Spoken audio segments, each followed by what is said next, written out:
first College Physics 1 lab online for the semester. We're basically going to be duplicating the lab for circular motion, the flying pterodactyl lab, and the objectives as shown here is to determine the centripetal force that an object spinning on a string experiences using two different methods. Forces, we're going to have to draw force vector diagrams, break them into components, use Newton's second law, knowing the mass, etc., knowing the geometry, we can compute the centripetal force that way. Using kinematics, meaning let's look at the velocity, let's find how much time it takes to complete one orbit. That would be the second method. They're both related to one another, and you should understand how they are at this point. As an example, I don't have a flying pterodactyl per se, but what I do have is this nice little video that sort of shows the overall effect. And here you have an object spinning around. The pterodactyl has a little propeller that pushes it along its circular path, but of course it's hanging from, excuse me, a string, and so it sits at some angle with respect to the vertical.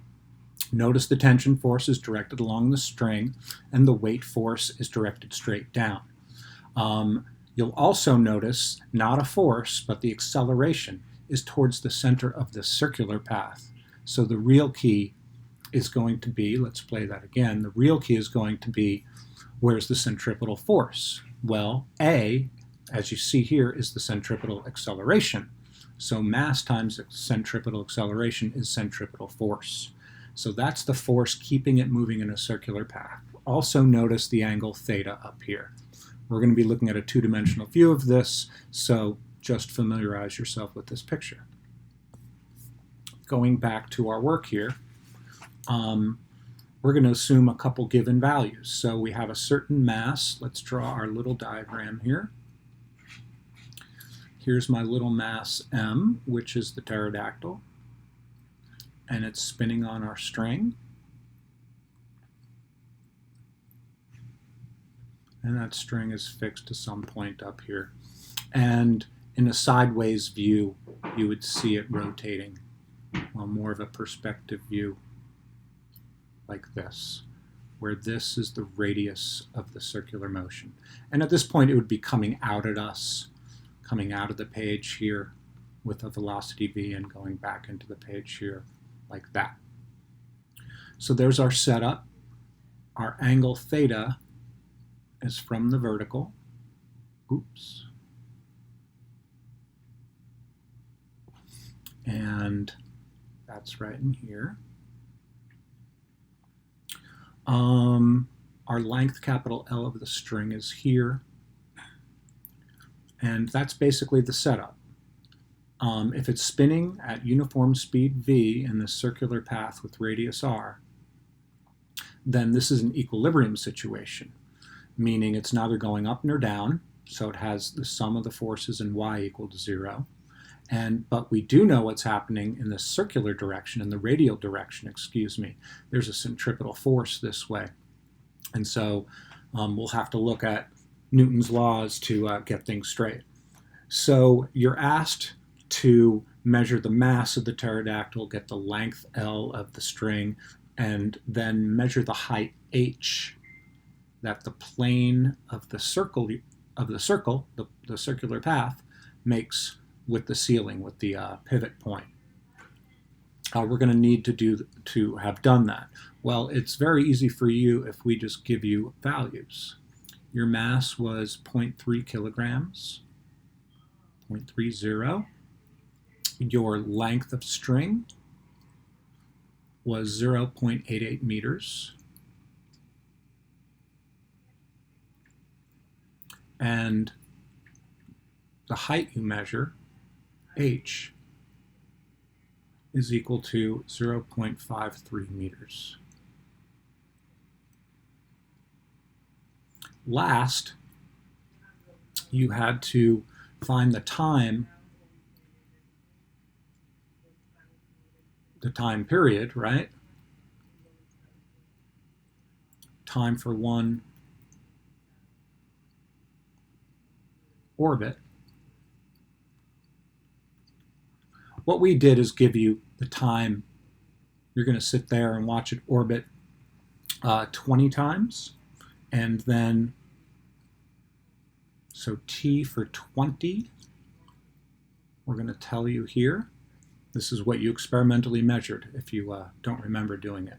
29.3 seconds for 20 revolutions.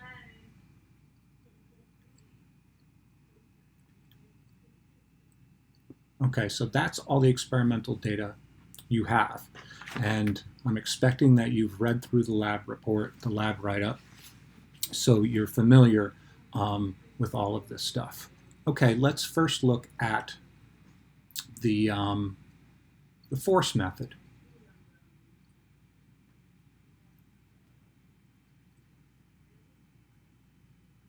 Ordinarily, we wouldn't do so much, as I'm going to show you, but online it's a little bit more challenging.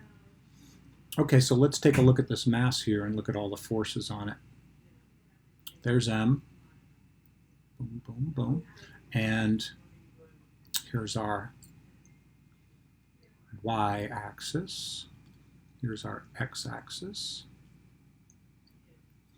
and let's draw our tension force. The tension force is off in this direction. And it's acting at an angle, well, the angle here is with respect to the vertical. That would be this angle in here, theta. I'll draw it very slightly. There's theta. But that also means because these are parallel lines, that this angle here is theta. And it's a little bit easier to know this angle. Well, it's a little bit easier knowing this angle to get your force components. And your other force acting is gravity.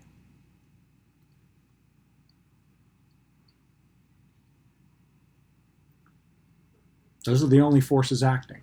What I like to do is to always show the acceleration, maybe in a different color, let's say, and the direction the acceleration is in, and that is in this direction. It's not a force vector, so only the force vectors are really shown in black. This is just going to remind us that we have a centripetal acceleration, a sub c, right here. And we need to remember that's in the x direction. It's very important. It only lies in that circular plane. So what is creating that centripetal force? Well, I hope it's clear, part of the tension is. And so the idea is you need to break up your forces into components along both x and y. So I'm going to go back to the black color here and redraw a y-axis as best I can and an x-axis. Label them. And now the question is, how do I get the components? Because when you have the forces acting only along y and acting only along x, then you can do Newton's laws in both y and x and apply your specific conditions. So in the y direction, it should be vertical. It's not very vertical, is it? There it is. In the y direction, we resolve this force along through this angle to the y direction to get how much is along the y direction. And that is T, the tension, the magnitude of the tension force, times the cosine of the angle theta. And you'll have to find this angle theta looking at this triangle and looking at these values. Okay, you can do it. We still have mg down, so I'll put that here. Ideally, these two forces should be equal because we're in equilibrium in the y direction, meaning we're neither accelerating up nor down. So the sum of the forces is equal. These two cancel out, essentially. And then, all important, or quite important, is the x direction force. let's make that a little more x. And that force, if you use your trigonometry right, it's t sine of the angle to get the angle, to resolve it along an axis complementary to theta. So this is t sine of theta. And then once again, I always put off to the side, reminding myself there's a centripetal acceleration in this direction, a sub c. Because when I use Newton's second law in the radial direction, in the x direction, the radial direction, I'd like to know that I actually have an acceleration, right? Because these are balanced forces, so you're neither accelerating up nor down, but here you are accelerating to the right. You're just perpetually accelerating towards the center of the circle. Enough of that. Let's apply Newton's laws. Go back to black. Sum of the forces in y. Well, in the end, it equals 0 because there's no acceleration, right? mg might be pulling you down, but the tension is supporting you. This thing is neither going up nor down. Our positive forces are t cos theta. Unknown tension times cosine of the angle you'll determine, and our downward force minus mg, or g is down, so it's negative. Great, that gives us a relationship between t cos theta, well, basically between t, theta,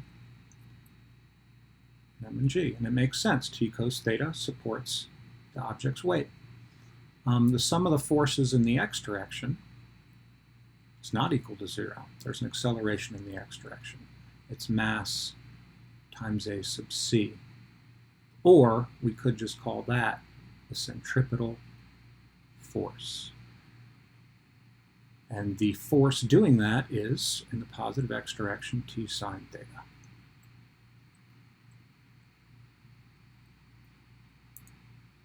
So basically, one way you determine the centripetal force, solve using this. F sub c is t sine theta. Problem is you don't know t. But you got t up here in terms of another theta function and m and g. So it's going to be your job to combine these two equations here and here to find f sub c in terms of stuff you know and have measured. And that's really all we have going on there. With the kinematics method, which I can just barely fit on here,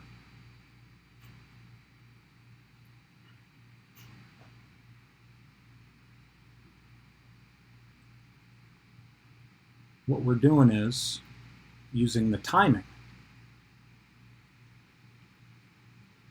So we need to think, well, once we get the time period t for one orbit, I'm going to call it capital P for the time period.